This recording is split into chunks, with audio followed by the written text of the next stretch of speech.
What is up, everybody? Welcome to High School Never Ends, a pop punk dad podcast. I am Wingman Steve.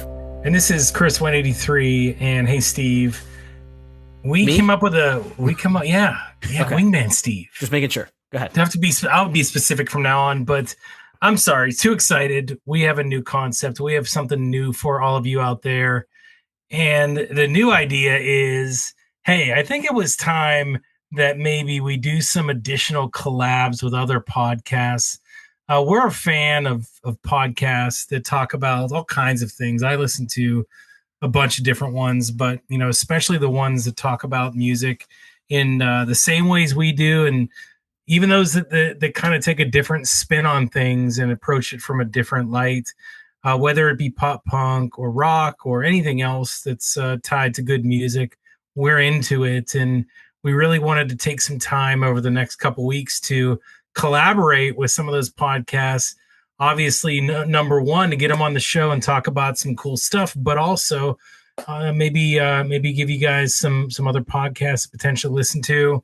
Steve, I'm excited about this. What do you think? Are you you hyped for it? Listen to our podcast first every week, of course. And then we want to tear down these gates. There's a lot of music podcasts, and I think when people listen to podcasts, they're like, oh, do you like other music podcasts? You think screw those guys?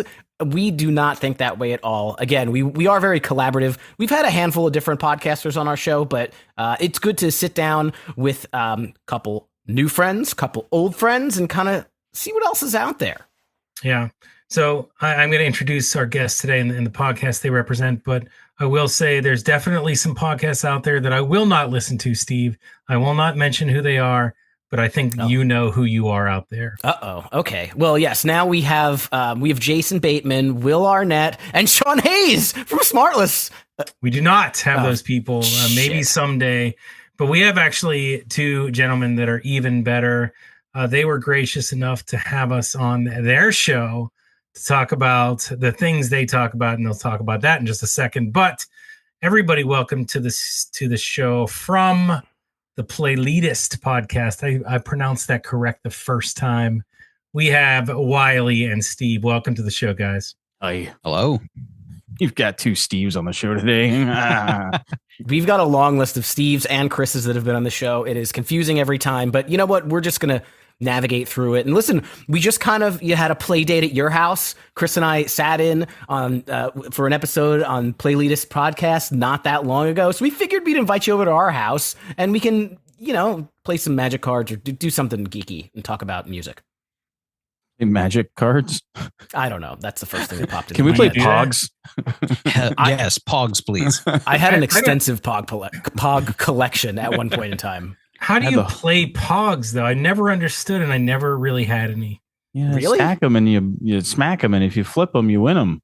What does that mean? It's like a gambling game. It's gambling when you're like 11 years old. When you don't have internet. You explain bop it to me by saying what you said. I don't know what that is. Bop it. Twist it. Pull it. Yeah. No, I said I already knew what that was. I know, you didn't have to re-explain it again. But you got the little ad in my head. Bop it. Pull it. Anyway. Do you want to know how Pogs, like how the game worked?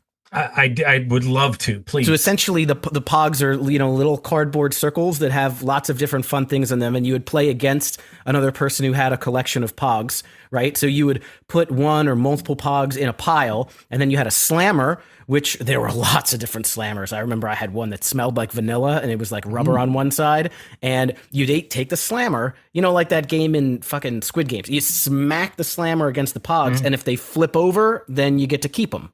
I guess you hit the other person's. Yeah. Oh, and if you don't, you can slap the person in the face. Then if you don't flip them over, then I guess they keep their Pogs. Slap bets would have made that game way more fun, but yeah, a lot more fun. Slap skipping, but yeah, I played a lot of Pogs, and then I remember like losing my mind, like Hardee's. You guys are familiar with Hardee's. A while back, Carl's Jr. purchased Hardee's, so in like this Midwest to the East, it's all Hardee's. To like Denver West, it's Carl's Jr. But anyway, like back in the day, they had just straight up Hardee's, and they had the Apollo 13 sponsorship. So you would get an Apollo 13 rocket, and you fill it with all the Pogs you get every time you buy like their kids' meals or whatever. And man, I did the whole damn thing. I don't even like Hardee's, but I was like, because they were also doing like the ham and cheese sandwich, like the roast beef and cheese kind of thing, like Arby's was doing. So I just be like, I'll have 5 of those and just get as many of their pogs as I possibly could. And then, they'd mix like Pokemon and Power Rangers and other Ninja Turtles, other popular things from like, the 90s and stuff to mix in with it. And people would just collect all the pogs you possibly could. And you get cool pog carriers and everything. Yeah, Anyway. they were like sleeves, like, the card sleeves, but they were like little half moon things so that your circular pogs could fit in there. I didn't realize that's where this podcast was going, but I got that's two a good things. spot. No, two things on this conversation. Brought to you by IBM. First of all, Hardee's is great. You saying it's not great. We'll have that conversation because you're wrong, unfortunately, Wiley. Okay. But you have no idea what I've been going through with that because they just closed the last Hardee's in the Pittsburgh area. It is empty. It is vacant. There is no more Hardee's where I live. So it doesn't matter. It matters. You're gonna have a healthier neighborhood. I bet. Listen, whatever. We'll talk about that. That's another show. Number 2 is I really didn't want to talk about Pogs at all. I don't know where that came from. You asked for clarification. Yeah, that is true. but it was, it was hypothetical. I don't know. I didn't really. You immediately regretted asking. That's what's going on here. We really want to take the show in 2 different directions right now. We want to talk about you guys and your show, your background. But before we do that, Steve, Wingman Steve, don't we have some patrons to talk about? We do. I don't know if we're having multiple conversations. Do we need to make like breakout rooms, or this is all good for the general assembly? Please, no breakouts. Let's navigate through the chaos. I don't even know how to make a breakout room. I just know that it's a thing because I've been stuck in them. But yes, thank you to our patrons. We have Tom, Jeff, Punk Rock Mom, Punkish Dad's friend, Chris P, Ashley, Jason, Sam, Chris W, and Nick. Appreciate that. There's your shout out. And let's talk to Wiley and Steve. Playlitest Steve. Or is there a better term? Do you have a nickname? Majestic Steve. There's that. Steve the Pirate. There's that. I feel like that comes from somewhere else. Well, Steve the Pirate was definitely from Dodgeball to begin with, but Steve just kind of like leaned into it because he loved pirates. So then, like, I don't know, for probably 10 years of my life, every time we'd walk in a party, I'd be like, it's Wiley and Steve the Pirate. And Steve would always be like, arr, So it was just kind of. Yeah. So Steve the Pirate. I leaned hard into that. Steve the Pirate. We had Wiley on, and it's been a while, so we'll go to this question to him too. But tell us a little bit about yourself. Where'd you grow up? You're on a music podcast. You're on our music podcast. If our fans have listened to the episode, they may get an inkling of the type of music you're into. I don't know if that was just that episode or overall, but I'm curious to hear like your origin story. So I was born, lived, and I ventured out as a child. When I was birthed, I ventured out on my little wobbly deer legs. And, I grew up in Florida for a little bit. We moved to Southern Illinois, and it's pretty much been the home base for me for up until now, which I still am for the foreseeable future. And then, I just kind of fell in love with music because of my uncles and my dad. And I've always been a huge like 80s rock guy. My uncle got me into bands like Pink Floyd and Sabbath and Metallica and things like that. And, that's where it started. And then with my mom, it was always like that 90s country. And I loved that. I mean, who doesn't love a little Reba McEntire from time to time? But also my grandparents. Come on, easy. She's fancy. There was no audio spoken. But there's that. My grandparents listened to older country. My grandma had a huge crush on Conway Twitty, and I love Conway Twitty myself. My grandpa loved Patsy Cline, and I just I used to be a very narrow-minded music person until I don't even know when. But I definitely realized that there's a lot better music out there. If you just kind of open your ears, you can find some different stuff. And I've kind of been an all over the place person with music. And that's Wiley and I became friends over probably He Is Legend. That's when we started. And we've been in love ever since.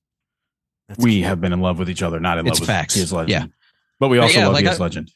Exactly. but yeah, like that's really one of the big things in my life is music. Always has been, and it was always something that he and I talked about was making a podcast or just us talking about music of some sort, just to do something with the love that we have. He's been in bands, which he will talk about, I'm sure. And yeah, and here we are now on this fine.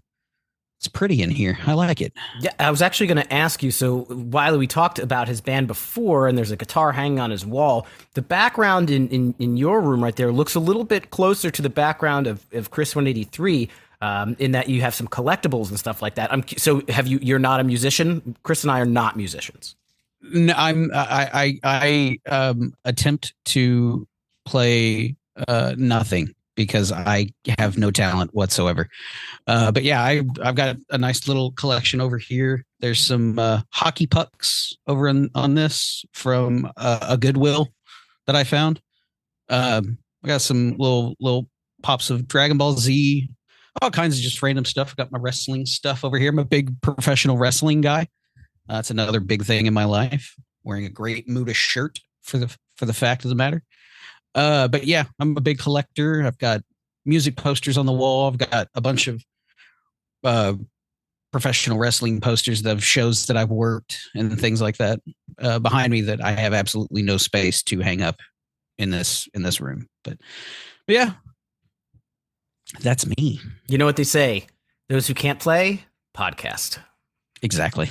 Oh, there you go. He did leave out something kind of important. I'm going to call it out because like they did. And when I say they, Clear Channel made the devastating mistake to let me and this guy work on the radio together for the better part of a decade. Oh, okay. At a rock station. So in Southern Illinois. So like, I'm just that also might have spawned a lot of our interest and desire to start a podcast. And do what kind of rock station was it? It was your current, your current hits rock station. So like they'd be anywhere from Tool, Metallica, Deftones to Shinedown, Papa Roach, Hoobastank, whatever was popular in the rock world, but always encapsulated by Metallica. What else? Live. It seemed like Metallica, Live, Alice in Chains, and I'm missing somebody. Always an Offspring song and always a Green Day song. A lot of Tool. So did you guys, your hours were topped and bottomed by that. So when I worked in the radio, a lot of it was kind of bullshit. Pre-recorded a lot of the stuff. Did you guys like interact together? Were we on a show together, or it was just kind of you were each DJs on the same channel at different points throughout the day?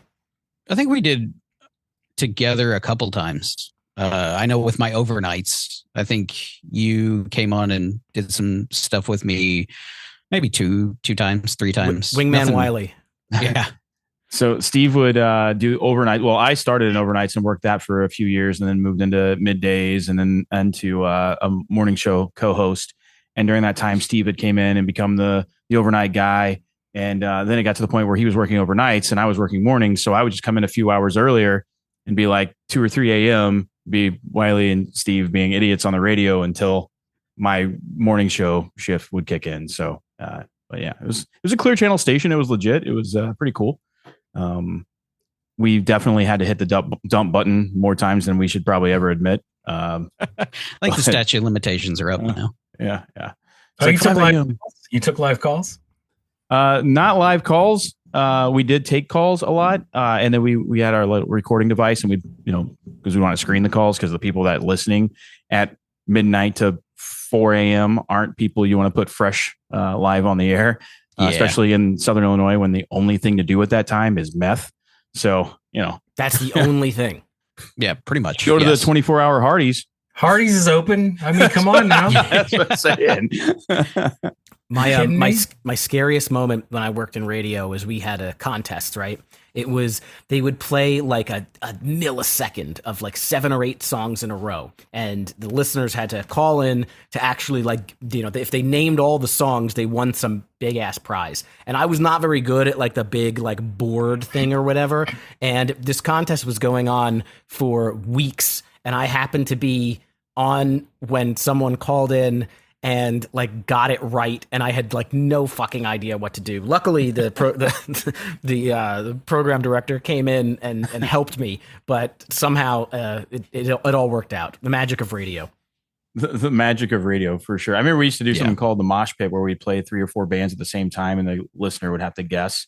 And that was the first time I missed a dump because it was even a pre-recorded call. Like, so here's how bad I screwed up. It was a pre-recorded call. Somehow I missed somebody in the background very clearly dropping the F-bomb while the other person was celebrating after they won. And I just missed it. And the edit to bleep out. And you got fined $50,000 by the FCC. Yeah. I mean, well, we were lucky that one got passed, but like that was still like my first moment of radio where my heart just dropped out of my chest. I was like, oh, I'm done. Because that was like a year after the Janet Jackson fiasco, whenever the FCC cracked down on radio because of something that happened on television. Yeah. Anyway. Makes sense. Yeah. Boobs are bad. You guys talk about, I feel left out of this conversation. I was never in. I went to the radio station one time to try out for Pittsburgh's boy band contest, and I did not make the cut. Unfortunately, I need this to be true. This is true. I went. I bought a black ribbed shirt, a T-shirt that had ribs in it, and I sang a NSYNC song, a piece of it, just like everybody else did that was in that room. And I felt like I was pretty good. I felt like maybe I should have made the cut, but I didn't. We need video evidence of this. Yeah, I need to see video of this. I don't know if they had video back in that time frame, like in the late 90s. I think they had video. I don't know if they had video back when MTV wasn't was as most readily popular. available. It wasn't as readily available. Let's put it that way. Back in that time frame. So, well, I feel super comfortable talking about. We got some radio guys here. Yeah. Wiley, how's your band doing? How's everything going, man? Dude, honestly, the last few weeks have been a blur. Unfortunately, I just lost my pup. Not to make things sad, but I unfortunately just lost my pup. So this is my first time doing anything like this. Me jumping on this podcast with you guys is honestly my first time doing anything outside of like grabbing dinner with people who are trying to make me stop crying or something. So this is my first time doing anything. So it's the bands should be doing pretty well. Die Criminal. We're actually recording an album right now. We're finishing up with the demos, and then we're jumping into a studio, going to track drums and guitar out here, and then going to go track vocals with our friend Dan from Story of the Year. As you guys, we've talked about him on the show before, but very excited about that. And then the cover band keeps doing really cool stuff. We just played. I'm sorry, this is the second thing I've done since my pup passed. I also went to Vegas immediately after she passed away to play a show in Las Vegas, to kind of launch the whole weekend of When We Were Young. So played at in my emo cover band at a casino in front of a lot of drunk people who were in town to watch When We Were Young Fest. What's the name of your band? I don't think I know the name of that one. The emo cover band is Too Bad So Sad. I joined that one about, I guess joined in March. And I've been playing shows almost every single weekend since March. So finally getting some rests in here to relieve my old broken body. Nice. So so that's cool stuff. And I want to also talk a little bit about your podcast. So it's called Playlitest. Why put this podcast together? I think the audience wants to know. Well, Steve, I'll say a couple things and I'll let you run with it. Our Steve, Playlitest Steve, my Steve. His name is Steve the Pirate. Please, Steve the Pirate. R. Well, Steve and I had always talked about making a podcast. We'd actually been on another friend's podcast. So you guys met producer Mike on the last on our podcast that you jumped onto. Mike did a podcast. He's here in spirit. Yeah, there he is. He did a podcast with a few other folks who are very close to the Story of the Year camp. It was called the Steamy Nook. It was actually, derived from something that Story of the Year joked about all the time. So Steve joined into that podcast and eventually they pulled me into it for a little bit. And we did that for a little while, but Steve and I always wanted to kind of do our own thing because we'd been in radio. We've been best friends since like 2004. So we've been through a lot of games together, if you know what I mean. So we'd always just wanted to get together and talk music, but we couldn't figure out the right way to do that because, as you guys know, you play music on a podcast and then labels and distributors get all hurt and let's call it butthurt, and they start trying to remove your episodes and causing problems for you. We were like, how do we do this effectively to where we can still sample a song, but like actually just talk about music? When we have guests on, we don't just want to ask them questions, because most podcasts that have guests are just asking the guest question. Like, how can we engage the guests from a different perspective, from a different way, to get them to talk naturally about things? So that's why when Steve and I were like, dude, what if we just like, had them choose a topic? A person who wants to be on the podcast, they choose a topic, they come on with the topic, and we all choose, 4 or 5 songs based on that topic. And we take turns talking about why we chose that song for the playlist, and then just play a little tiny clip of the chorus or whatever. Keeps us out of trouble most of the time with labels and distributors. But for the most part, that's how it kicked off. And we were trying to come up with what to name it. I was thinking let's call it Let's Make a Playlist. Thought of several different names, right?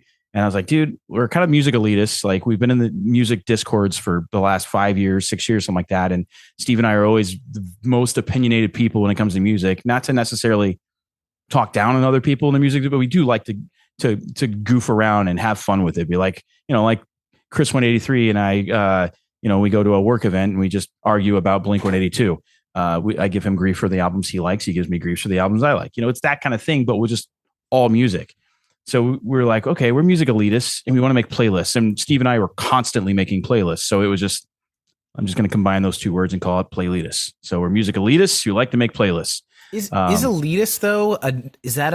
Do you look at that as like an endearing term or a negative term? Like the thing with pop punk, Great right? question. Our show focuses on pop punk and the general vicinity around it. But I always say that there are like pop punk elitists that'll be like Bowling for Soup and Simple Plan fucking suck because it's just this garbage pop music.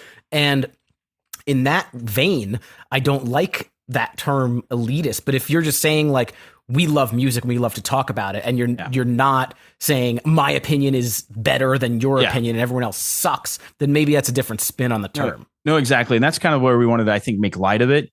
Kind of joke, because if you ever talk to Steve, the pirate, and I, we're always talking about music. It could be anything. Like if Steve comes over to stay the night at my house, hey Steve, what happens at 6 a.m.? You get to listen to Van Halen quite loudly.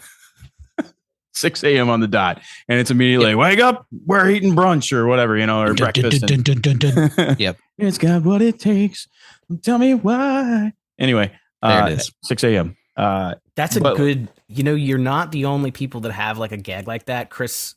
When I came into town for Fork Word, I learned that our buddies Steve and Stu have this, I don't know what you call it, a tradition where when they hang out together and spend the night, at like the first thing in the morning, Steve wakes up Stu with satanic death metal music. Okay.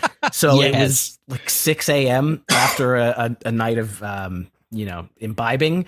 And that's how I woke up, because he was waking him up. So that's a good concept. I'm glad that I don't have a buddy who does that to me.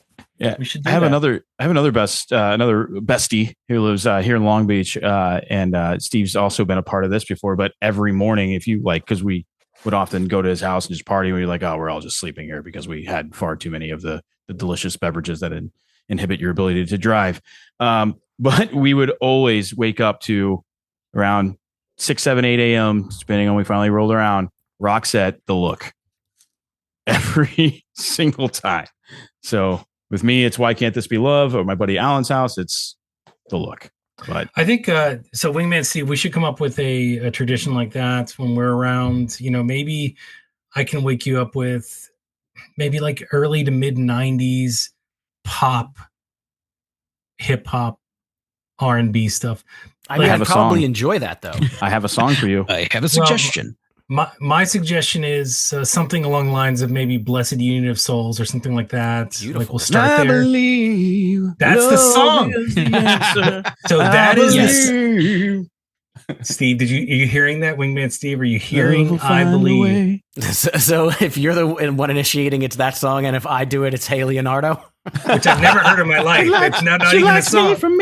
Which is the only Blessed Union of Soul song that makes. No, we're going to do a poll. There's actually like 3 or 4. There's a light in your eyes. No. I used to see. This is not a karaoke podcast. Oh, man. I just thank you for the beautiful karaoke podcast. Sorry. First of all, we're going to bring back that poll eventually. But Wiley, what's your idea?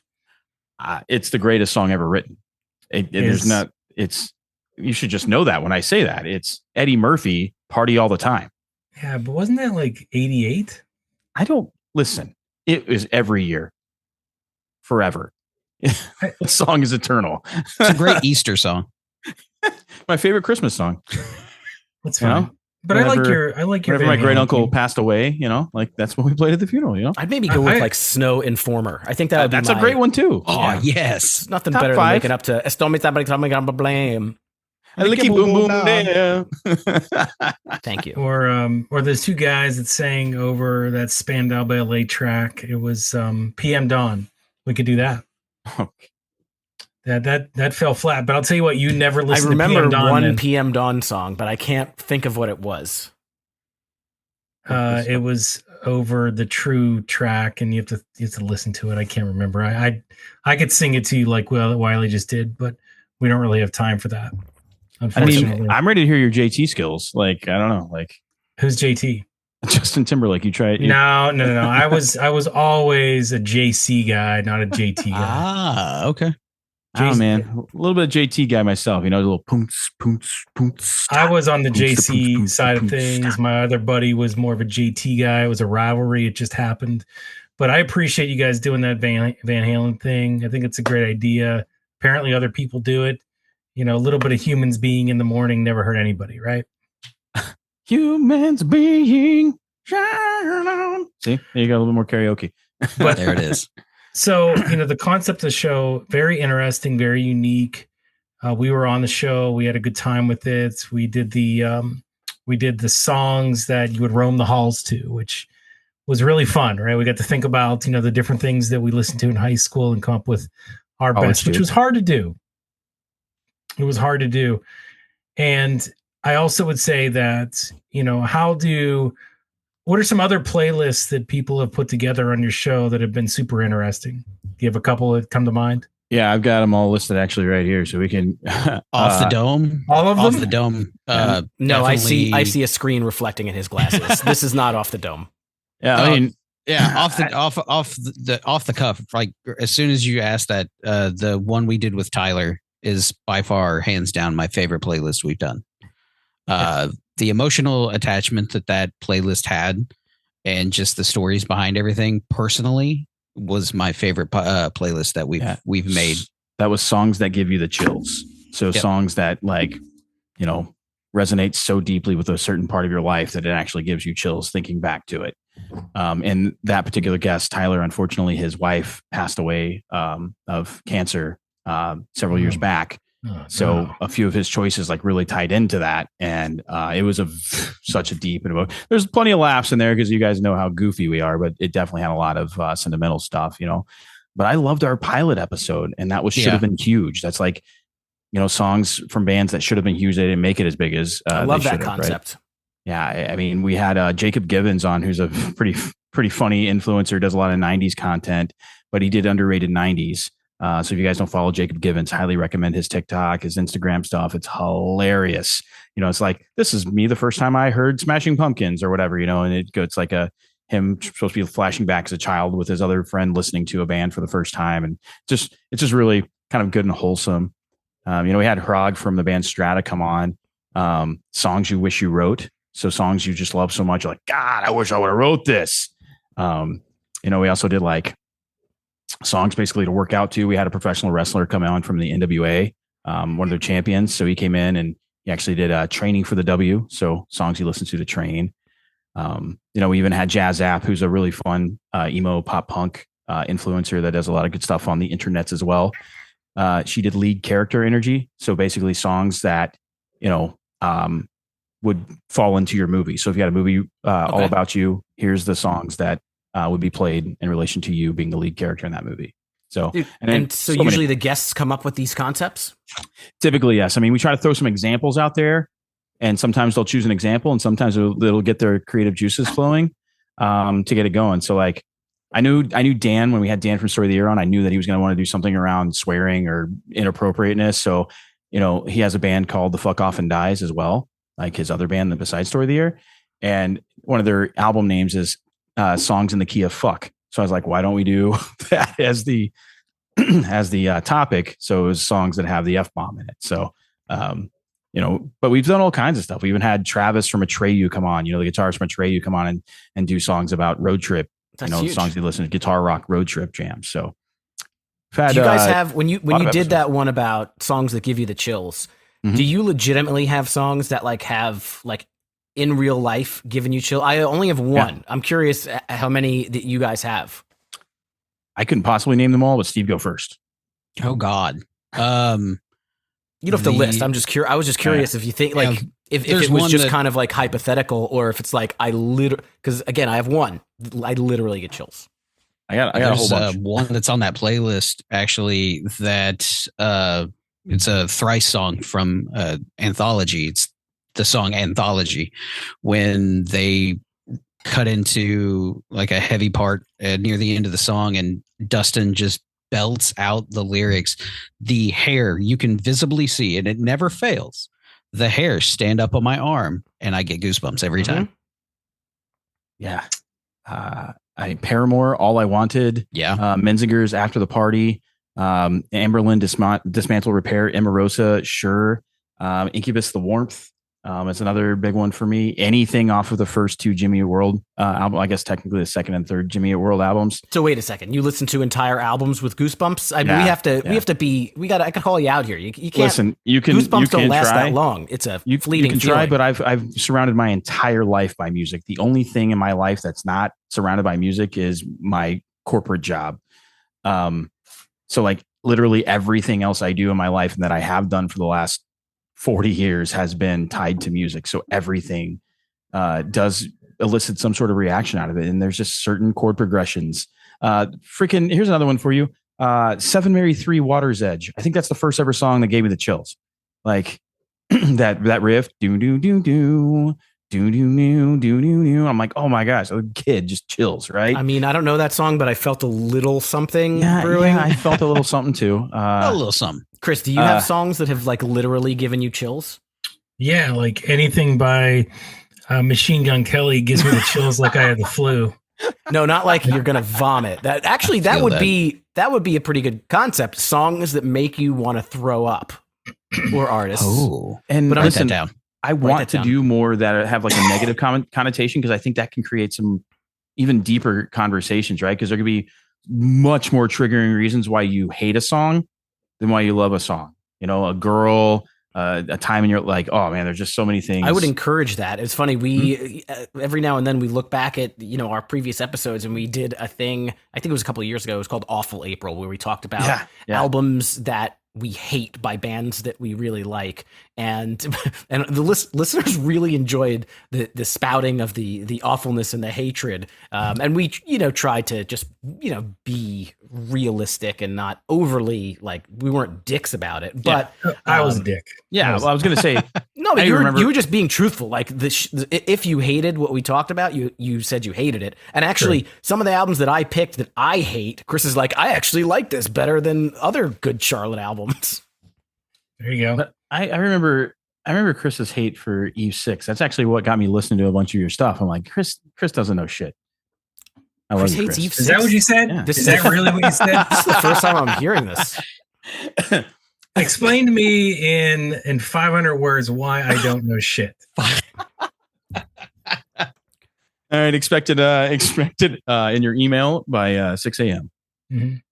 Right before I jump on a plane. I don't remember what I talked about, but it probably had a lot of substance behind it. So you're going to have your work cut out for you for sure. All right. But that's okay. There's 2 solid Eve 6 albums. That's all I'm saying. Here, I'll give you a real one. I'll give you a real one. So I'll play the game. And this goes all the way back to the beginning. So my first CD, my first compact disc that was ever in my possession that I bought was Pearl Jam, a band called Pearl Jam. A band called. And the album was 10. And it was brand new, and I loved it. But hearing the song Black for the first time gave me chills. Okay, so I know might be chalk. I don't care. Oh, no, I think that's a great one. Same. That's a great one. It's a good one. My only one that I can think of is this band Ludo, which we talked about once on the podcast. Yeah. They're from St. Louis, and they did this rock opera called The Broken Bride, and it has a story behind it. You know, this guy, his wife got into a car accident and passed away. He builds a time machine to go back and save her. He ends up in the prehistoric era by accident. Then eventually he fixes the time machine.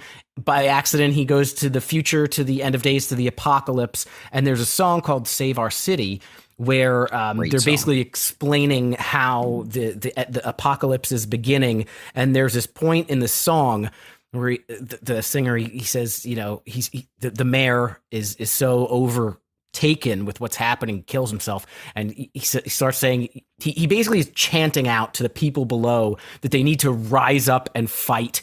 And every time this one part of the song comes on, again, I've heard it a million times, every single time the hairs on my arm stick up, because it's just, I don't know, it's just so moving, because he's like calling everybody. Yeah. Anything can be a weapon if you're holding it right. That's my favorite line there. But you guys know Ludo? You said yes. Oh, yeah. Yeah. Wow. We've been to many a Ludo show, especially in the early 2000s. Can we switch the total concept of this podcast and just talk about Ludo? I didn't go to Haludoween this year, which was just last weekend. And I have huge FOMO because I was there most other years. But I don't often run into people that know who the fuck they are. Very, very familiar with them. I actually have another close friend of our podcast that knows people, and they've been, we can get them on. We can get them with their car. We can get Ludo on. So I assume we'll more than sooner or later have have one of those fellas on. You might not get Ludo on, but you might be able to get another guy on for sure.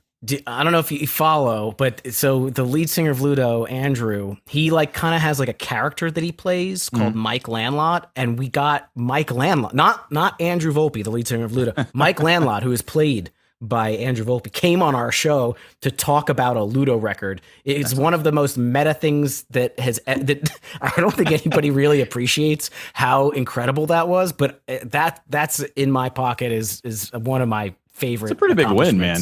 Not only did he come on, but he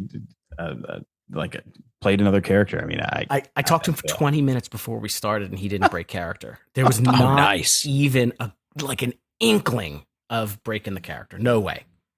So Steve the Pirate's the one that got me into Ludo. So we were roommates, and he's like, "Dude, you gotta listen to this band." He's the one that got me into it. So. You're in. You got some favorite Ludo songs? Just hit me, and then we can move on, Chris. I'm sorry. Probably my favorite song is "The Horror of Our Love." It's probably one of my favorites. Chris loved that one. I did? Yeah, when we did the episode, you did. Oh, nice. I did? Was that Good Will Hunting? That's a good one. Good Will Hunting classic. By myself, yeah. Yeah, it's another good one. Like Pontchartrain. It's a good one. I'm sure I could rattle off some more if I thought about it for a minute, but yeah, those are the ones that pop into my head right off the bat. I really like the album from 2003. I don't really know the names of the songs, but their album from 2002 or 2003 or whatever. I remember that was my favorite. That's probably their first one. Yeah, and I think Steve got me to them in I don't know. Honestly, I think the first time he played for me was in 2006.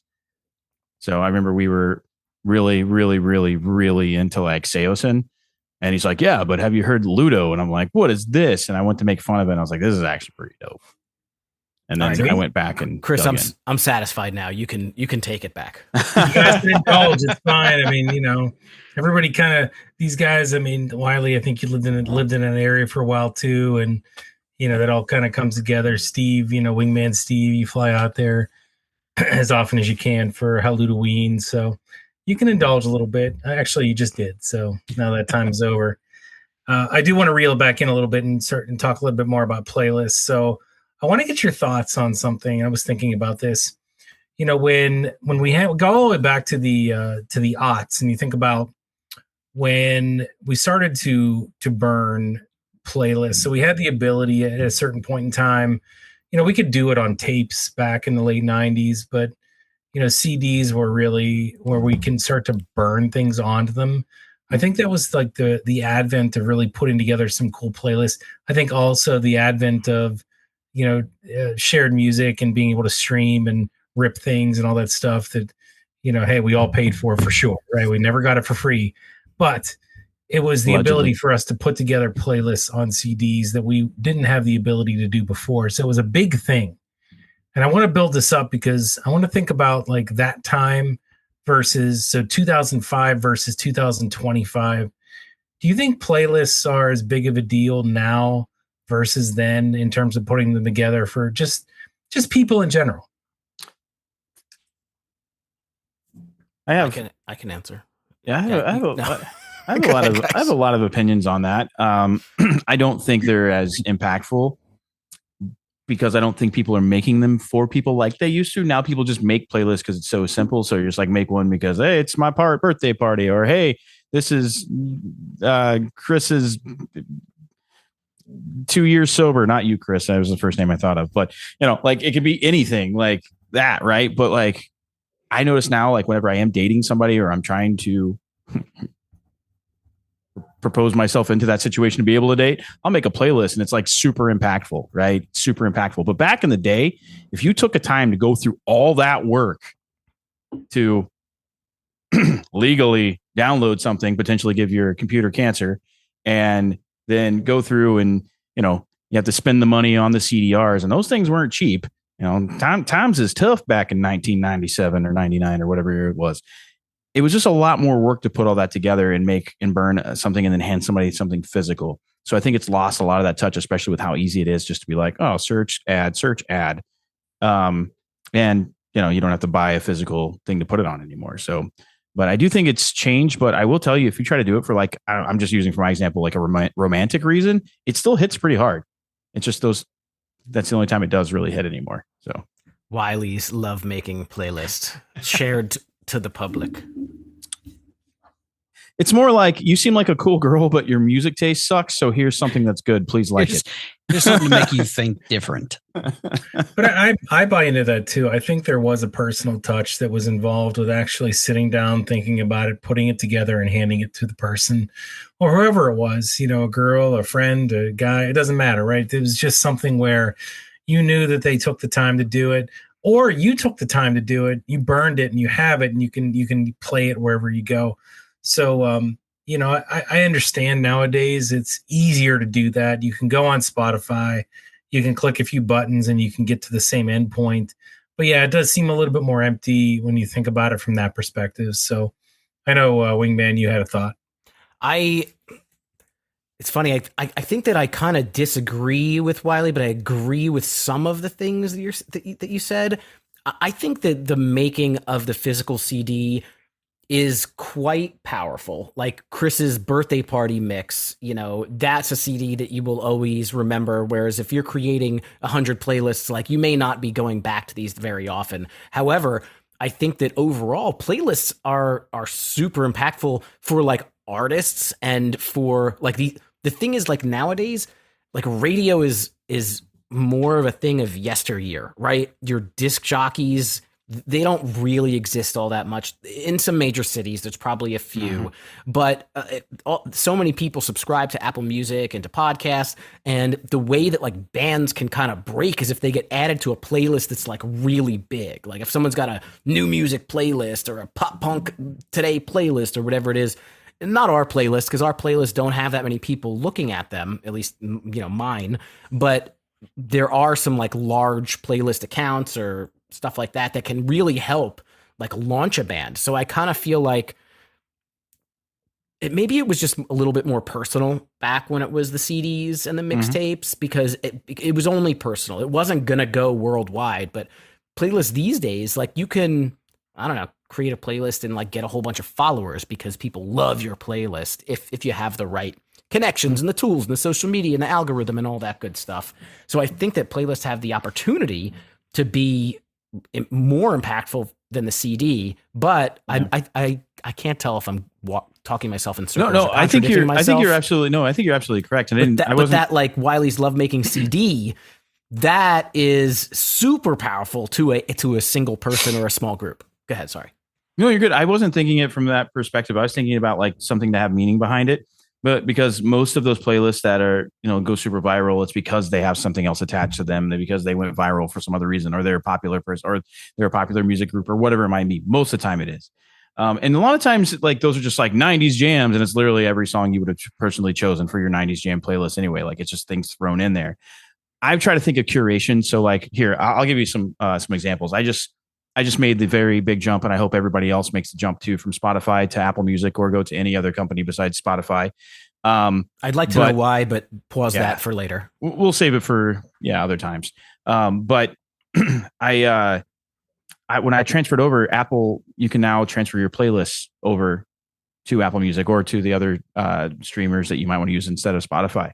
But I had like 900 playlists that I pulled over. 900. That's a lot. I make playlists constantly. And that's not even like considering Steve and I have a second Spotify account that's just for playlists that we make for Playlitest. So that's not even considering the 100 plus playlists that we made over there. So just thousands of playlists just being curated, over the last, 10, 12 years is pretty crazy, man, to think about. And when you put it like that, some of my playlists are like truly curated, and I spent time thinking about what song should come next. But then I also probably have 200-300. They're just like, oh, I love all these songs. So I just threw songs in because at the moment I was just really rocking out to them. So I think that's where a lot of playlist curation comes from on the internet. But I'll also say this, and to keep things away from the politics, because I try to do that. I try my best to do that. Is that Spotify lost its ability to curate. It's not good anymore. Like they used to be best, and it was not even close. They were incredible. You could discover new artists, and then be rocking out the things you like, because it would just be auto-populating things based on what they think. But then they moved too much to AI, and I don't think they built a strong enough engine behind it or something. It just does not curate the way it used to. And I will say, where it lacks, Apple is now really starting to step up. I do not like Apple's UI. It's probably the worst UI in any of the streaming services, but I absolutely love their curation, and their audio quality is top notch. Is that the reason why you stepped off of Spotify? There's other reasons. No. What are they? Again, advertising ICE on Spotify and refusing to take it off. Some of the people that they're backing, that they're spending their money on, it's just not great people for planet Earth right now. Let's just say that it's beyond a United States right and left kind of thing. So, like Jelly Roll, are they spending money on him? Fucking probably.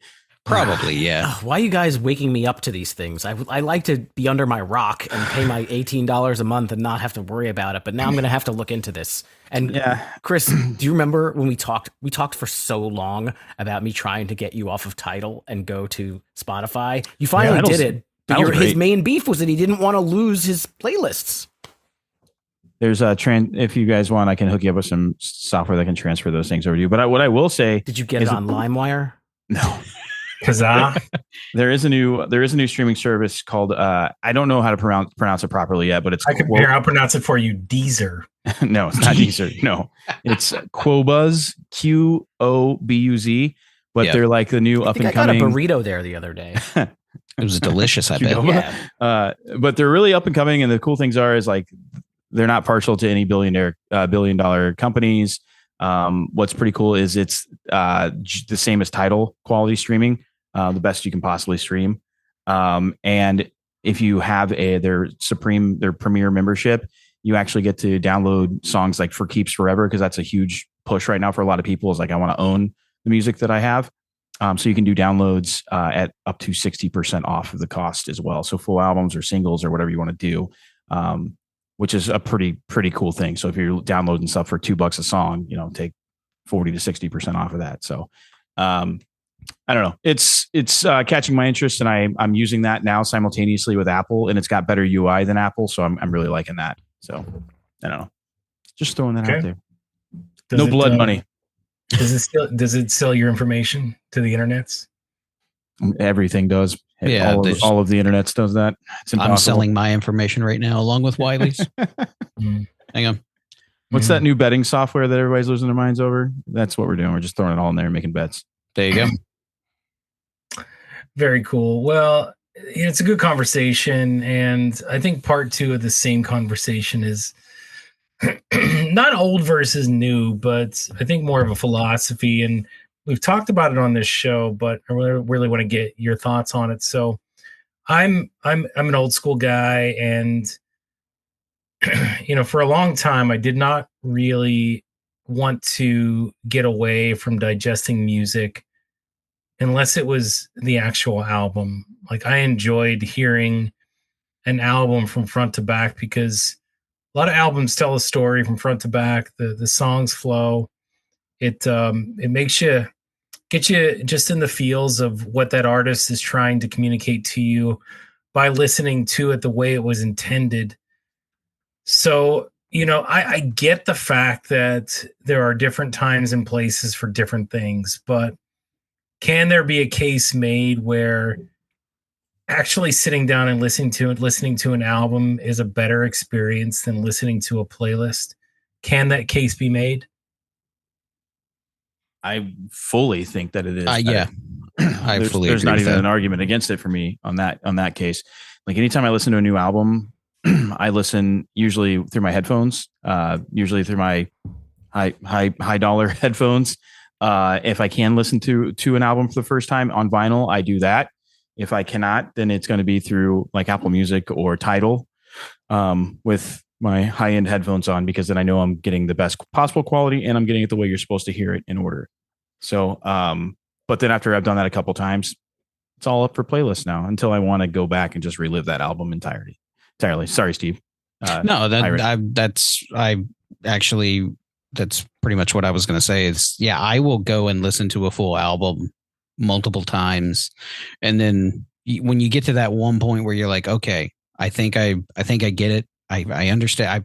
If there's a story to it, like if it's a Coheed and Cambria or 21 Pilots, they have that story driven mentality behind a lot of their albums. You go through those, you want to listen to it start to finish all the way through. But then you get to that point, once you've listened to it a few times, you go through and you're like, all right, this song going on a playlist. These two songs go on this playlist. The rest of them can go away. Not that they're bad by any means. It's just at this moment in time, they don't fit for this playlist or this playlist. But yeah, I will listen to a full album start to finish multiple times with headphones to actually feel it, see if there's that connection to it, and then pick the ones that actually like kind of tingle your brain a little bit and make sure that it's what we're going to introduce a new thing to Playlitest. It's going to be Steve's Pure Moods. I'll do it. We'll do that one song. The yes. You don't know what that song is? I have no clue. Return but I just know to that. Innocence. It's Return to Innocence by Return to Enigma. Innocence. There we go. Yeah, Yes. Enigma is the band. Yeah. And I have the video queued up. We can actually watch it right now if we want to. Yes. Just kidding. I was so excited. You got that, and then you got the oh. Yeah, those two songs. That's just Jungle Boy. Yeah, Jungle Boy. Yeah, just put those two songs back to back on a playlist for 72 hours, and I'm there. In. You go. Yeah, and I know Wingman Steve, you've weighed in on this before. I think you're more of the camp of it's just the time and the place for both, and doesn't really matter. It's just kind of where whatever meets your fancy for that particular moment, right? Yeah, for the most part, I feel like if something new is coming out, I do want to digest it as a full album. If it is a full album and not just a single, I would prefer to hear that.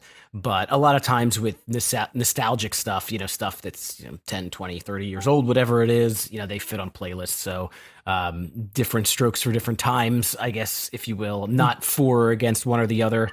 But usually honestly, a lot of my music listening behavior over the past 6 years has been around this podcast where we are constantly talking about full albums. So my algorithm would probably think that I'm a full album listener opposed to a playlist listener.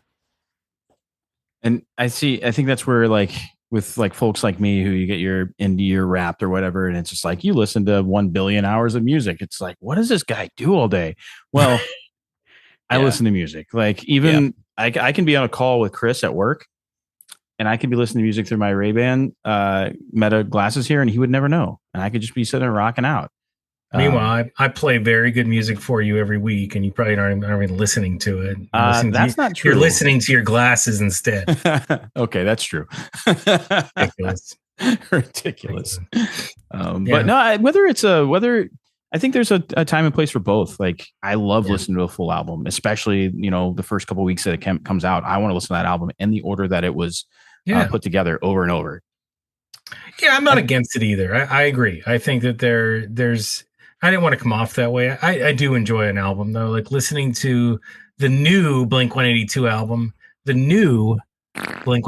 album, which is amazing, from front to back, is what it sounds like. No, it's really good. But listen, if I want to listen to Roxette, listen to your heart, I may not want to listen to that whole album. I just kind of go Roxette, listen to your heart radio on Spotify or whatever you want to use. Is there a Blink-182 anything but one more time radio station?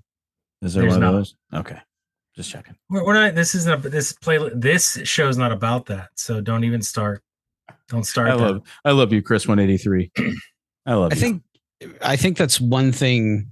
I may be completely wrong about this. I don't know, but I think one thing to me that is kind of ruined the whole listening to a whole album process is bands releasing half of the album as singles. And those are the only good songs on the album.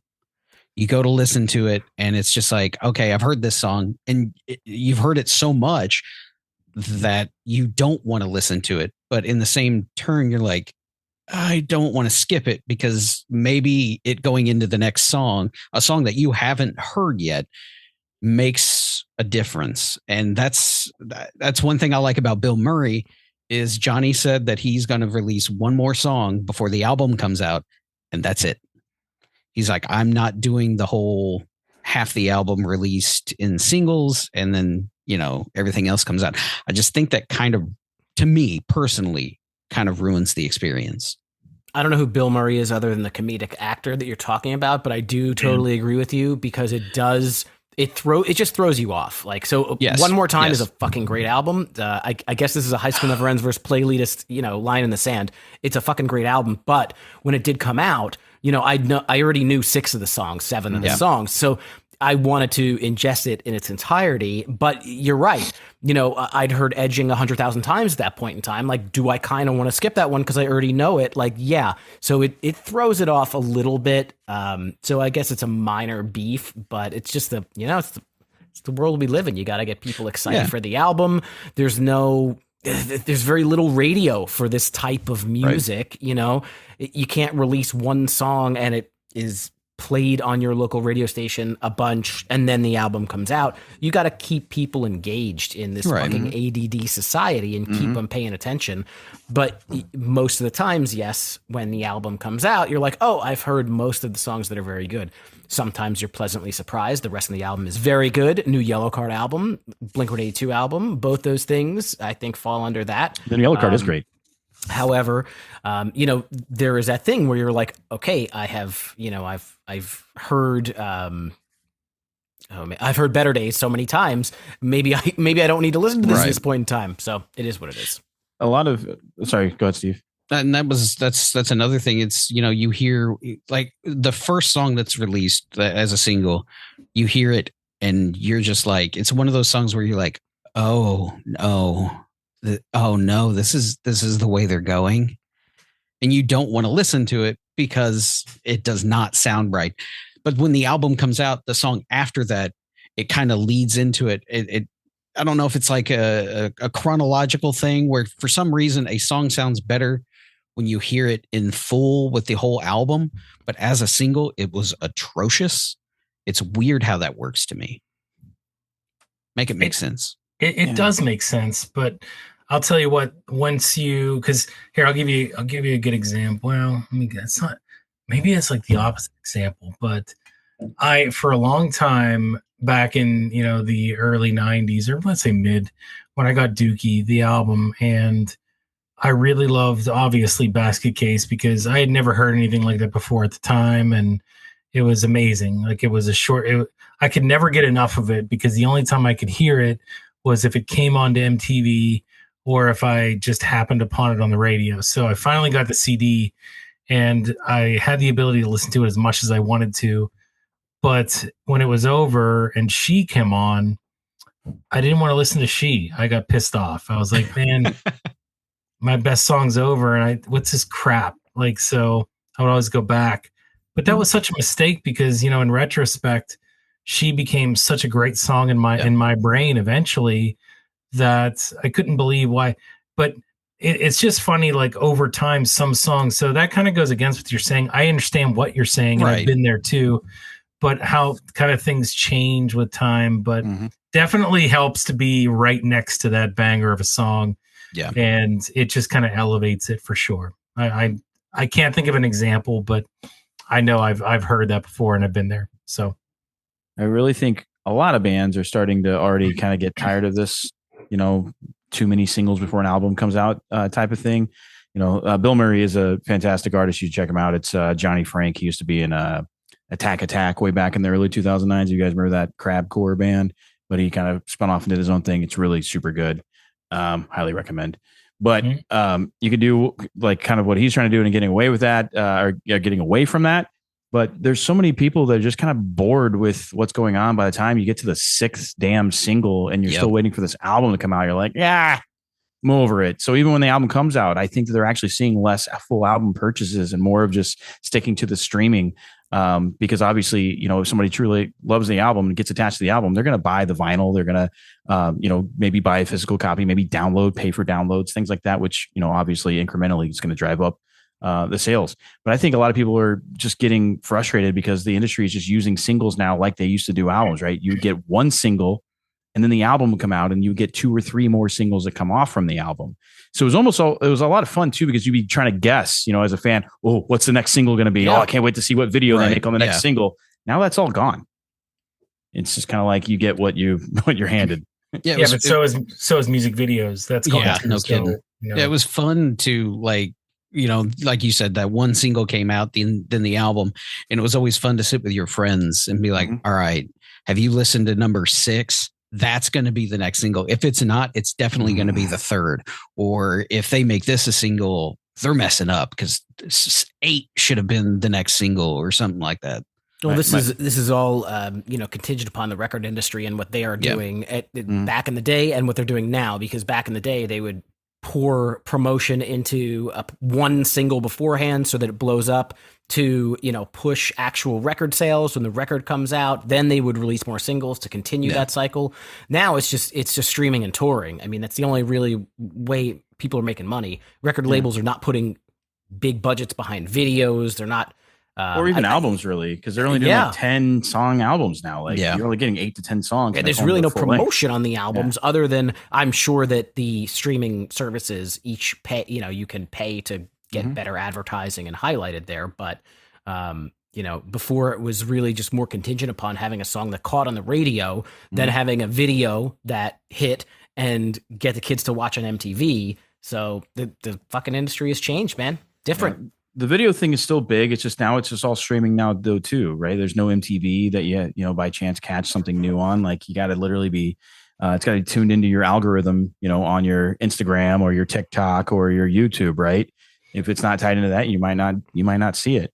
But there are some great music videos still happening. Again, I'll point my finger at Bill Murray, who makes music video for like $50 and it gets several million views and it's wild. And it's just him mowing his grass. But you could also go and watch like the last 2 albums, Story of the Year, have put out. They've actually got kind of like a Beastie Boys storyline going on, like a Sabotage type storyline. So they did it on one of the first singles on their last album called War. And then now on this new single, Gasoline, they've kind of continued the story. So if you guys haven't watched those music videos, you're going to laugh a lot. Hilarious. Yeah. Nice.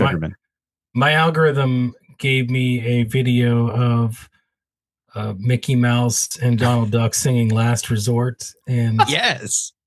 Donald's the one that talks about, he does the second verse where he's contemplating suicide. I never thought I would hear Donald say that, but he did. That is fantastic. I enjoyed that share, Chris. They are in an empty stadium when they're playing this, so it must be practice of some kind because there is nobody in the stands. It's just them in the middle of this huge stadium at the bottom on the field. So definitely worth checking out if you haven't. That's Donald Duck and Mickey Mouse playing Last Resort. And Wiley, you know the song, right? Yeah. Cut my life. Sure Pirate Sea does too. Oh, so, yeah. This is my plastic fork. Chris will throw it in the Discord if you want to hop in there and see the video. Yes, I think I sent that to you too, Wingman yeah, Steve, it's in my text messages. I enjoyed it. I was like, I don't know why, but I am continuing to watch this entire thing. I'm not turning this off yet. So I think this is the best part of the episode here, where we're actually going to build a playlist. We're gonna steal it from you guys. We're gonna do it here. But this is unsolicited. We're not talking about this is right off the top of our heads. And what we want to do is we're going to back you guys into a corner because this is a pop punk podcast. You never put Baby in a corner. We have to. This is all. Is that the first? That's a Fall Out Boy song. Is that Baby, the first song? You wouldn't last a minute on the creek. So Steve, you want to do 2 rounds? You want to do 2 rounds, or sure. You want to do 3 rounds? Let's do 2. We'll have a nice 8-song playlist. I like it. I like making. I always thought there were 6, but I guess I'm included. So you have to be included. Yes, of course. It's a pop punk only playlist. Yeah. Okay. I don't think that's gonna be a big of a challenge that you guys think it is, but no, it's not meant to be a challenge. It's meant to be a fun exercise, Wiley. You can do adjacent. I mean, we'll accept emo, like that's fine, right? I just put the entire Plus 44 album up. That's my hell yes. Nothing where Mark has gone astray from Blink-182. Wiley, I'll be there when your heart stops beating. You can do Tom solo stuff. You just can't do Mark solo stuff. Now what I'm doing is just the entire 9 and California album. So you did this. Perfect. Congratulations. So you mean you're doing Perfection? Yeah. Gotcha. Yeah. So Chris, is this like quintessential pop punk, or is this just your favorite, a couple of pop songs that represent pop punk? What do you think? Let's go what each of us think is a quintessential pop punk song. There you go. Quintessential. And then, you know what? We sprung this on them. So I'll go first. And we're going to make this playlist, and we're going to share it in the show notes and on the socials and all those things. I'm going to go with something that I didn't do on your show, and I haven't done all that much, but I'm going to start this off. Quintessential pop punk playlist. We need MXPX. I have their fucking guy tattooed on my leg. We're going with Punk Rock Show. That's my first selection here. Are you writing these down with pen and paper somewhere? No, I'm putting them in a playlist. That's what we're supposed to do. Yeah, Who'd you say? Write them down. I said MXPX Punk Rock Show. I'm actually writing them down. Okay. Just because. I'll take a picture of my notes and I'll send them to you. I got it. Okay. Who's next? I'll go Steve. Next. Nope. Well, I'll go next because again, we'll give these guys just a couple more minutes. But my next one is right off the top of my head, a all-time great song in my mind, and that's "The Quiet Things That No One Ever Knows" by a band called Brand New. Mm-hmm. That's a great one. The cover band does that one. One of my faves. And I always ask the question: is Brand New allowed in this room tonight? That's actually like kind of a funny way to introduce that song because it cuts the tension. I like that. Nice job.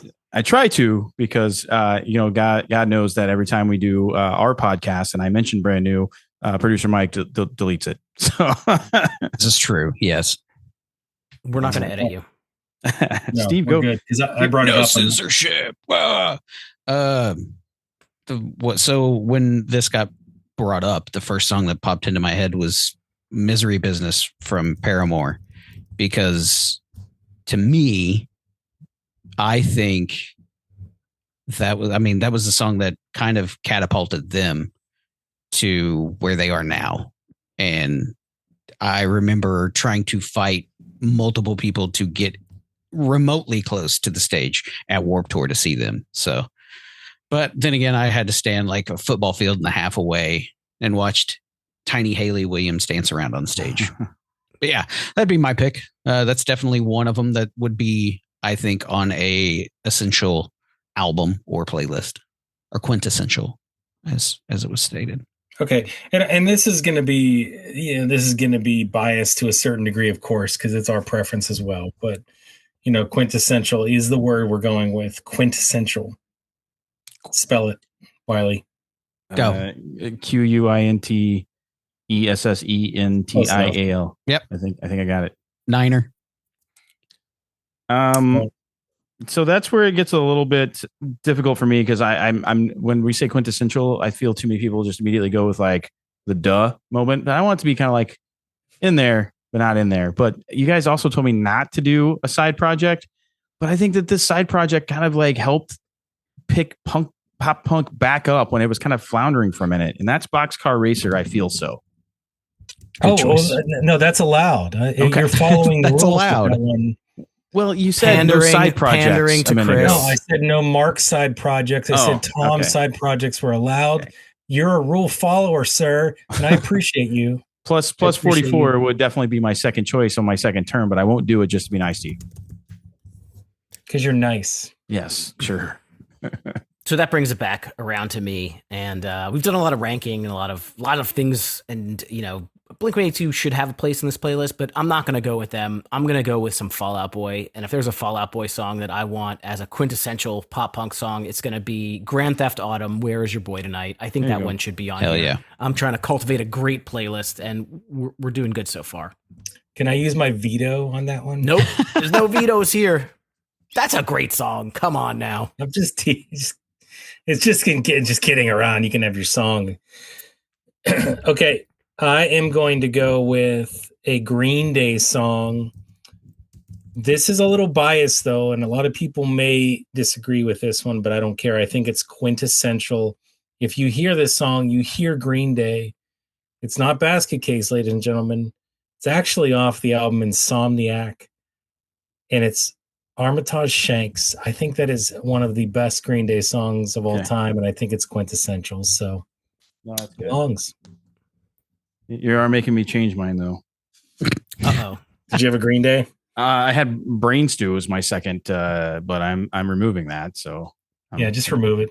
Yeah, it's Steve. Too much. So I was I had to refer to a playlist that I actually have of songs that make me think of like the start of pop punk, in my personal opinion. But I think No Doubt was a very early on kind of pushing the door open, but they didn't kick it. I would say I'm Just a Girl by No Doubt. I think it's a good.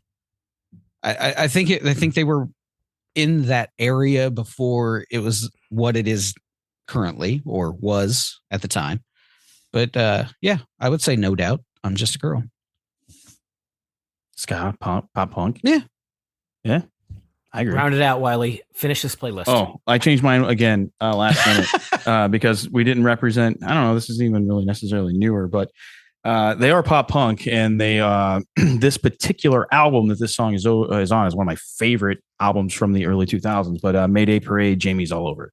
Nice. Oh, I want to go one more round. I do have another song. Just one more round. I'm ready to go. I'm ready.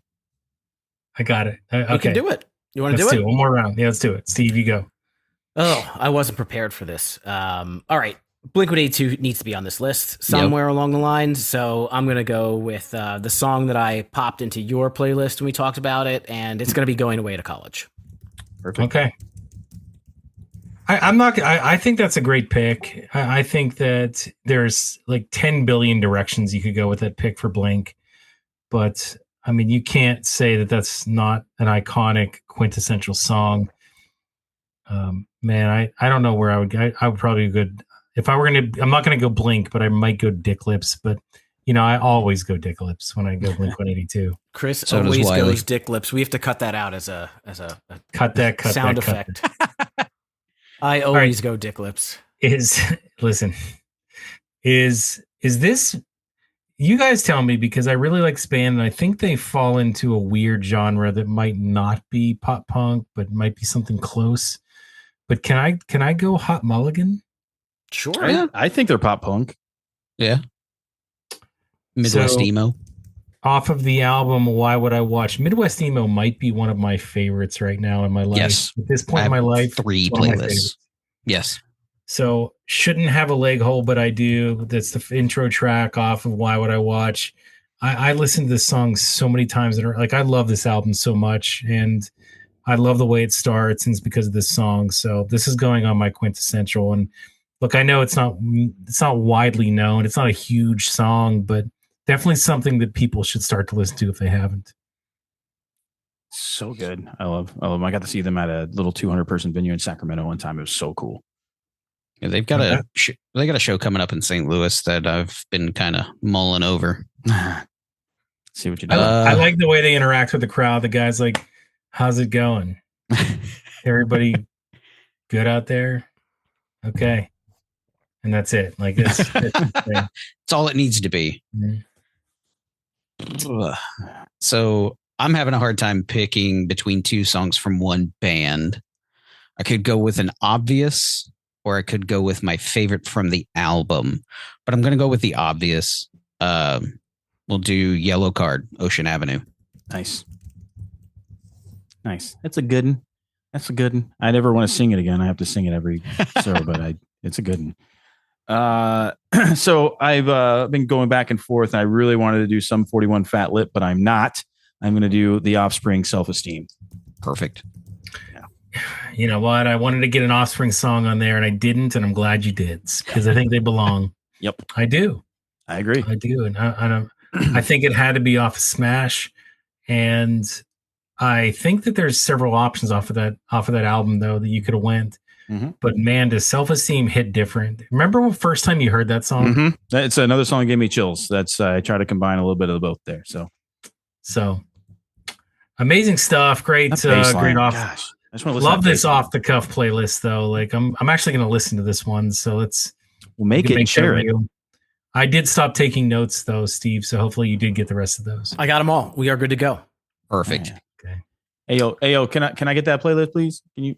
Yeah. Can we get the links? Send me the link to that, yo. Can you put it on a CDRW and express mail it to me? Very cool, very cool. And hey guys, so we did a game. We're gonna do ranking it, but it's not gonna be as long as it usually is. I only want you to basically give me your favorite playlist. Like, what's your favorite playlist that you've made to date? And I know again you've made 900 playlists, but I know I have full confidence that you guys have opinions on them. So give me your number one. Mine is Wiley's Love Making Playlist. Yes. Now you it's guys a classic. Just so you know, there isn't a Wiley's Love Making playlist. Okay. Just That so you everybody know knows. of. Yeah. Okay, sure. It's that hidden playlist. I would never lie to you. I had the Slow It Down playlist that I would play in those times. It was called Slowing It Down. Slowing it down. That's a good name for it. Again, when I It had Bic Runga on it from the American Pie soundtrack. when I make playlists for the ladies, it's usually songs that I wish they listened to. Boy, it'd be better if you listen to this. You like this? Here's the rest of it. Yeah. Well, this is it. I could probably tell you what Wiley's is. Oh yeah, mine's super easy if you know me. Yeah. So, but Steve, why don't you go first, Steven? Yeah, mine is probably a most recent one that I made because it's my Woosah playlist, but it's not called that. It's my I Miss You Mac Miller playlist. I listen to it to get my head centered. He puts me in a good headspace. Riley? I was going to say something offensive, but I'm just. Mine is I talked about on our podcast quite frequently, and I've shared it with work colleagues and just around the world. Honestly, it is my coveted 80s ladies playlist. It's 80s ladies, R&B, hip hop, pop, and it's my favorite playlist. And it's not. Is SWV on that? Yes. To be clear, yes. We got Shaka Khan, Taylor Dane, Belinda Carlisle, Whitney Houston, In Vogue, Bananarama, Sisters with Voices, Janet Jackson. Let's see, Bonnie Tyler, Paula Abdul, Cyndi Lauper, Donna Summer, Madonna, Wilson Phillips, Madonna, Debbie Gibbs. Oh, it's just got everything, guys. It's a good one. I can hook you up. I like how you talked about SWV, but you used the full drawn out name. That was respectful. I had to give them their government name, you know? That was respectful. Isn't what about Stacy Q? You didn't have any Stacy Q on there. I didn't read you the whole playlist. I got through a lot of it. So. I only scrolled twice. There's 276 songs on Any there. Martika? Do you have any Martika on there, Mr. Yes, Wiley? and there's Olivia Newton-John. Wait, who'd you say first? Stacy Q. Yeah. Wow. Okay. But I can't stump you here. I can hook it up though. Yeah, let's hook that up. Let's hook them both up. Actually, I think the Mac. So that's all Mac Miller music, I would assume, right? Yes. Yeah. Okay. I think there's a couple songs, if I'm not mistaken. There's a couple songs that he was featured on that are in that playlist as well. Can we call you Pirate Steve from now on? You go right ahead. But it was Steve the Pirate, not Pirate Steve. Yeah, but isn't that easier to say? You call me whatever you want. Just don't call me late for dinner. Because then we have Wingman Steve. I used that same quote earlier today, Steve. I just need you to know that. That's how closely tied in we are. We have Wingman Steve, we have Movie Steve, and now we have Pirate Steve. I guess that does. I guess we call him Magnificent Steve because he has somebody once superimposed his face on the Mona Lisa and it just fucking worked. Well, tell us what you want. You have to tell us what the right thing is here. We're just trying to. Oh, you guys can choose. If you want Steve the Pirate, I'm good with that. Yeah. Wait. Roll with that. Wiley, why are you telling us what we should call Steve? This is I was trying to give you options. It's in the contract. He has to. He's got complete control over your name. Options. If you can, we'll allow you to make that decision, but you give up all rights to have an opinion on Blink-182's new album. So you got to choose between that or this. It's either this or that. You can't do both. You guys call him fucking dirty mud slipper. I don't give a shit. Fuck Blink-182's newest album. It's not good. All right, listen. Okay, so anyways, why don't you guys tell everybody where they can listen to Playlitest? Wait, Wingman Steve, do you have any favorite playlists that you made over the years? This goes to me? Yeah. Oh, the High School Never Ends Ultimate Pop Punk Playlist has got to be number one. We took like a whole shitload, like the first 3 years of our show. We took all of our rankin' that we did, we stuffed them in there. We added in like a bunch of bands that we interviewed. So I mean, I don't listen to a lot of like random playlists or anything like that. I also created a playlist that I called like a new pop punk that's for myself that has like Neck Deep and Hot Mulligan and some of the stuff that we just kind of learned about over the last couple of years. Not that Neck Deep is the last couple of years, but that's when I personally got into them. So I made that one for myself. But yeah, probably our high school, like if I have no listening agenda and I'm just driving, I usually put on High School Never Ends Pop Punk Ultimate Pop Punk Playlist, available on our website. You can get to the link. Available now. Yeah. Presented by IBM. Do I get to have a choice here? Yes, you have something queued up. Go for it. Well, no, I have two. I have the New Year's Eve Party Mix 2001. That's a really good playlist, and I don't. Why is there a picture of a deer and a bear on that CD? I have no idea. Did you invite a bunch of hunters to that New Year's Eve? No, it was just a regular party. It was 2001. It was after the millennium, so it wasn't as good, but it was. The world was definitely not going to shut down. The other one is my party mix that I put together for like pool parties this summer. I thought that we needed a party mix, so I really enjoy this one.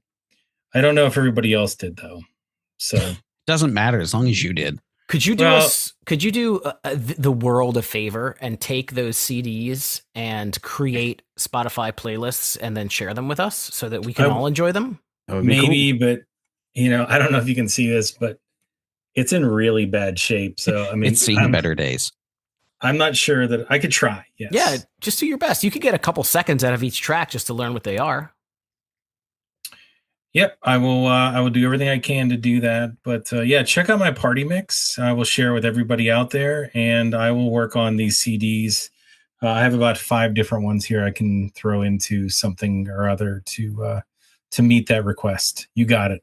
Fantastic. Wiley, Pirate Steve, thank you guys so much. Please tell everybody where they can enjoy your social medias, your podcast, your bands, all the things that you would like them to follow. Just give them instructions, please. Steve, tell them about your band. I am in the band with Madonna and Sheryl Crow. We're called Madonna Crow. You can get us on MySpace and things like that. Thank you. All by going to the Steve-O on Instagram. Glad you remember that. The Steve O. Just the letter O, not like OH, like oh, not like oh. Not affiliated with the Jackass person either. Yeah. Negative. Yeah. Though Wiley. if he wants to be my cousin, he can. Okay. Cousins. Hey, yes. Wiley McFly is all my personal socials. You can also find Playlitest at just Playlitest, Playlitest, Playlitest. You can find that everywhere. Your TikToks, your Instagrams, your Facebooks, all the fun stuff. Your Spotify's, your Apples. We're everywhere. You know that you're 40 or above when you put an S at the end of those things. Yeah. I'm a 40. Turning the Congrats. big 41 here in a, I'm a here in a 40. week. Here in a week. Damn it. I'm a 40. But yeah. And then I'm in the band Die Criminal. You guys can find that everywhere. It's just Die Criminal Band on all your social medias. These good men have brought me on and played the music before. New album coming out, hopefully spring. Excited for all that. And then I'm also in a cover band. If you guys like emo and pop punk covers, and you live in the LA or surrounding areas, we play a lot. So that's Too Bad So Sad _band everywhere. You play too much.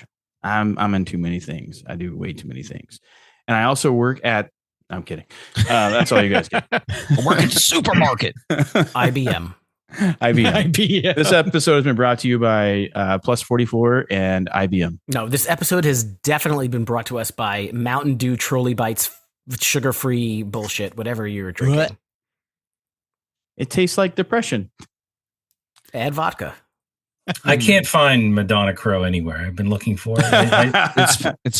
It's out there. I see Counting Crows covering Madonna songs. If that's the What same thing. did they delete us again? Mr. Jones and me. Yeah, That's the Deletist podcast. The Deletest podcast. Yes. Hey, Well- you guys did great on the buy stream delete. Like people liked, they reacted, they enjoyed that. So Yeah. thank you guys for letting us make you suffer a little bit through your favorite songs. I think we all Absolutely. blacked out and just forgot what happened because it was too difficult. Well, we appreciate you guys coming on the show and being good sports with everything we threw at you today, tied to playlist discussions, your show, all of the different mini debates that we had, where I pretty much won every one against Wiley that he threw my way. No. But I guess that's up for debate. It's up for what you guys think out there. But hey, we want to know what you think. We want to know if you enjoy the show. Go check out Playlitest and go check us out on the Apple Podcast. If you haven't done that already, you should be right now because you're listening. But give us a written review, maybe even a 5-star review if you really enjoyed what we're doing here. And also, don't forget to check out our shop where we have some really cool swag available. We have mugs, we have fingerless gloves. Actually, those are not. No, we don't have those. Oh man. Sorry. I mean, Steve, go to the if I- shop and look anyway. I've been asking for fingerless gloves for like at least 4 years now. So maybe one of these years. It's on a hidden page. I have a very important thing to say really quick. When Steve the pirate and I met, he used to wear fingerless gloves. That's on brand. That's good. Yeah. It's a good Checks thing. out. But check Still out our do if shop. I can have them. You can get to our shop via our hub. It's www.hsnepod.com. That's www.hsnepod.com. That is right. We're on the social media at HSNE Pod, like High School Never Ends Pod. We have a Discord server. You can join and chat about pop punk music, fingerless gloves, Blink-182's One More Time, anything that you would like. We have a Patreon if you would like some bonus extra content from Chris 183 and I and some guests. We do we give everybody a heads up as to what's coming up in the following month. We have bonus episodes. So go to patreon.com/HSNE Pod and support your boys. Thank you, Wiley. Thank you, Pirate Steve, or just Steve, whatever it is. If you're going to listen to Playlitest, just listen to our episode first because it was super fun, and then listen to all of the other ones. We're going to be back next week with another High School Never Ends collabs. Until then, keep on rocking your dad bods, throw up your rock hands, and blast the pop punk.